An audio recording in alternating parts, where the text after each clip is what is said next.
Hey, what's happening YouTube? This is Charles.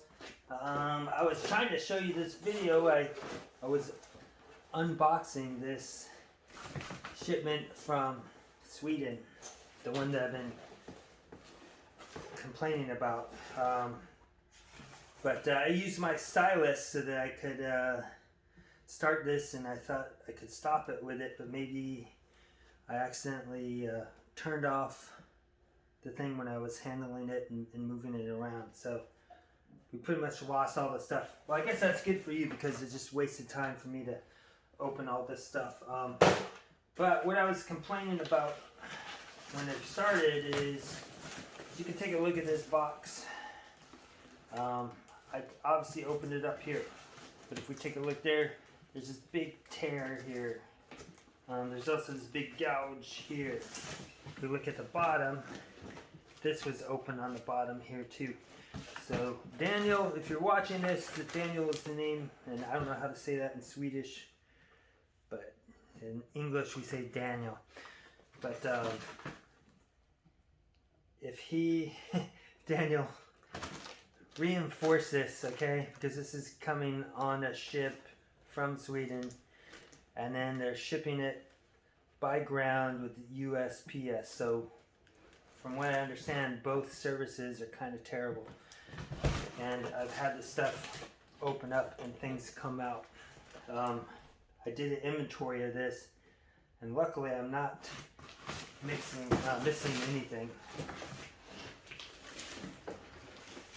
But it's always, you know, I bite my nails sometimes because I don't know when this stuff's coming, if the carrier's gonna bring this and it's open and I can't let him know, hey, there's something wrong with this. So it's hard to do it. So what did I get? Well, let's take a look here. So I've got, what is this, M36 or is it M39 gas mask bag. I've got 3 of these that I rotate what I'm using all the time, so I can't really have too many of these. The idea was that maybe I will kind of clean this up a bit and resell it. Sometimes it's, you know, I get some profit. Sometimes I'm selling it at cost.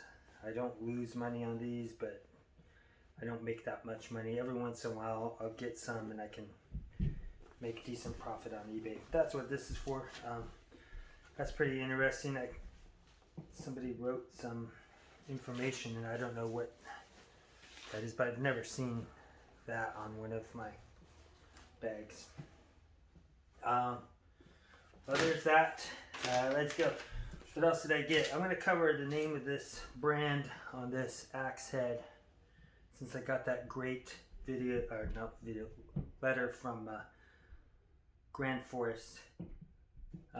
But anyway, this is just a 4-pound axe head. This thing was made in the late 50s to maybe mid 60s, just based on the label and the color and the shape of this famous maker.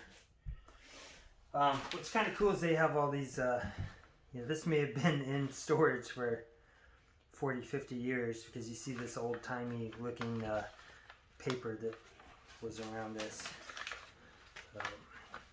That's kind of cool. What's right next to it, from that same famous maker, I've got this 4-pound tomahawk head. So you can see it's got that ovoid shape here. It's very large. I can't find like a tomahawk handle or haft for this. I did buy a pickaxe, I think it's made from ash from Sweden, but it's much too large. I'm going to see if I can whittle it down, but even then it's going to have a massive long handle on there. And I'm not sure if that's exactly what I want. I mean, this thing's 4 pounds already, and then I put on a 2-pound haft on there. It's going to be 6 pounds.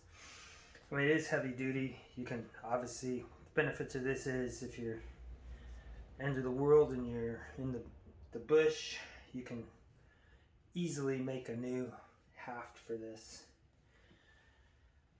All right, next guy, and that was in that old time paper again. All right, so underneath that was yes, an LK35.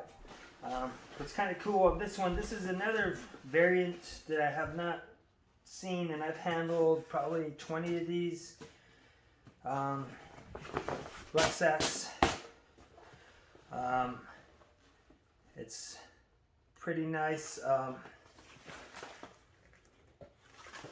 what's different with this one, see how it's kind of this black color, so it's like a rubberized, oh sorry, I was just smelling this to see if this thing was if these like some kind of asphalt stuff, but yeah, this is made by Haglof's 1988, so I can read this, and it says Sweden. You can't see it very well, but yeah, so I'm gonna have to compare this with that other one that I have, but it's in better condition than I thought, so I bought a used one, and this one seems like it was barely used, where the other one that I bought was unused, but it seemed a little bit more beat up. So that's pretty interesting to me, but whatever. Okay, so what's underneath that? So I guess this Sportsman's Guide originally, like probably 9 years ago, said that this was a cavalry pack, which I would say it's not for the cavalry, it's for like bicycle troops. And Sharky 4Bs did an extensive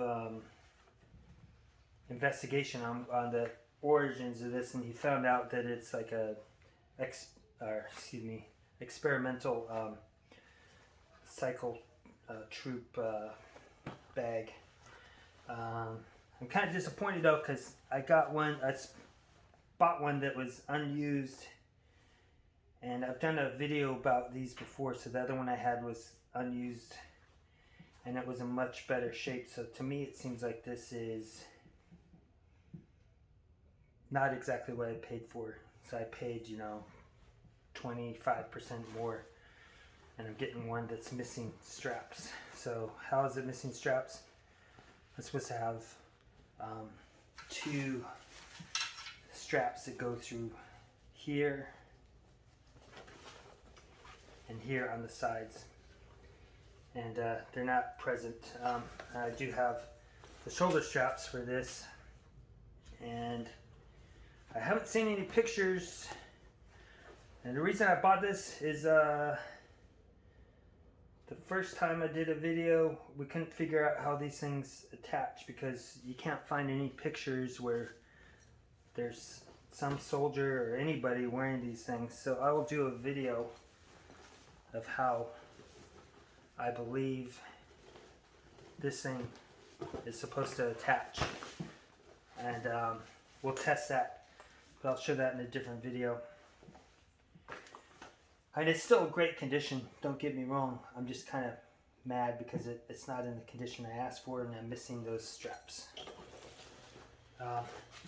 So what else did I get? I got this unused old stock Swedish Army bicycle pump. Okay, and my idea was, I tried to get the oldest version, and I thought this was the oldest version. This might be the newer one, but I was hoping that it would fit into this pouch underneath.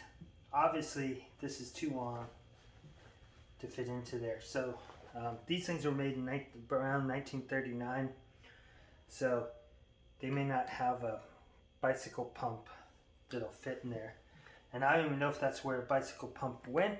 I'm just assuming so, because it's about the same diameter if you had one to put it inside of there. See that? But once again, we don't have enough information. The last one I had a little piece of wood rod dowel that I put in there. So I'll see if I can find a shorter one that may fit in there and then prove my theory of what goes in there. What else do we got? I got this 1.5 meter leather strap, which I believe is made for the LK35 to go. And you've seen something like that before in my videos. And we see those little loops there so that you can use this as a compression strap, or if you're going to take the bag off and carry firewood or stuff like that. This thing is perfect for it. Maybe I shouldn't have bought this because I've had one on eBay for almost a month now and it seems like nobody's interested. It's not cheap and I'm not marking it up on eBay, you know, trying to make big money from it. It's mainly I'm getting maybe 10% more than what I paid for it, but I mean, you know, maybe there's no value in it, so now I've got an extra one. Doesn't hurt me because I can use this with just about any rucksack, so it's useful to me. All right, so what else we got? I got this old stock. Ooh, that's got some great grain on this handle. This thing is like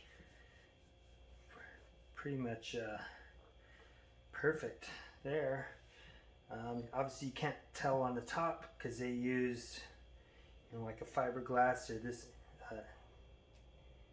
egg or fix, which is what Holtzbruck used to use in the end of the 60s. To fasten the haft onto the head.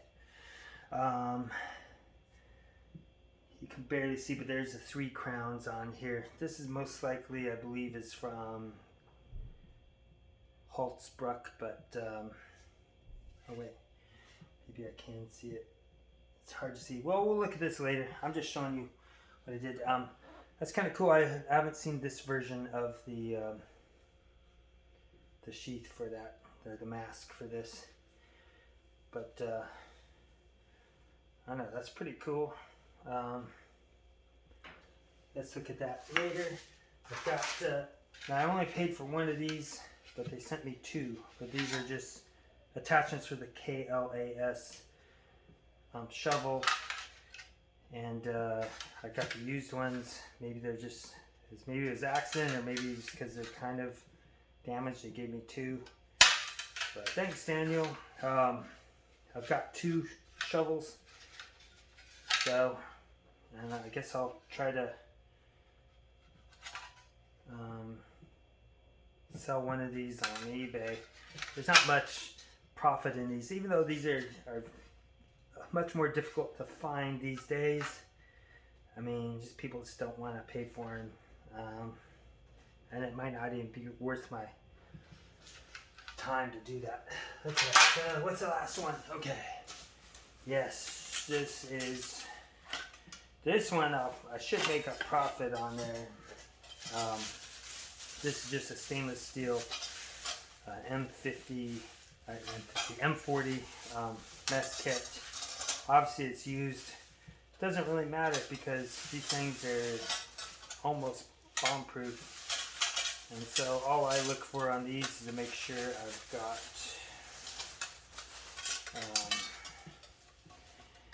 when you're looking at these things, and you can see my other videos, you just want to make sure where they welded these on, they spot weld the stuff together.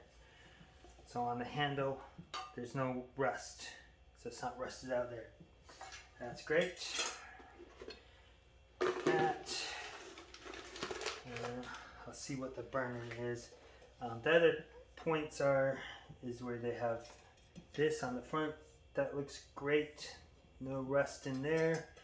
There's no rust on the handle on either side either. So that is excellent. I mean, I'll make some profit. Probably not that much. I mean, it's because I'm shipping it all the way from Sweden. then I have to mark it up from the base cost, and then I do a little markup to try to get some profit to make it worth my time. But then by that time, the customer's gonna pay for the shipping. It's gonna be $15 for